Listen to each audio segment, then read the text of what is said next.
රැජින පාට කරගත්ත ගමන්ම අපි මුදා හරින්නේ පොඩි වෙලාවක් ක්වීන් කේජ් එකේ තියාගෙන මෙන්න මේ ආකාරයෙන් හිමින් සැරේ යාලට ලබා දෙන්න ඕන.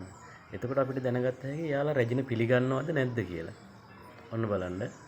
දැන් එයාලා ටක් ගාලා ඇවිල්ලා රැජින පිළිගත්තා. ඊට පස්සේ එයා හිමින් සැරේ ඔන්න රැජින ඇතුළට ගිහිල්ලා අර පේනවද? ඇතැම් විට රැජින යාලා ප්‍රතික්ෂේප කරන්නත් පුළුවන්. මොකද අපේ ශ්‍රී ලංකාවේ මීමැස්සොන්ට රැජින පාට කරනවා කියන එක මේ හුරු පුරුදු දෙයක් නෙවෙයි. එයාලා බොහෝ විට එයාලා රැජින ගොඩාක් පිරිසිදු කරන සත්තු జాතියක් තමයි අපේ ලංකාවේ. එයාලා මේ ටක් ගාලා පාට කරපු මේක ගලවලා දාන්න තමයි try කරන්නේ. ඒ හින්දා අපි පොඩි වෙලාවක් වේලෙන්න තියලා තමයි හිමින් සැරේ එයාලට දෙන්නේ රැජින වාය. එතකොට ඔන්න ඔය විදිහට තමයි පිළිගන්නේ.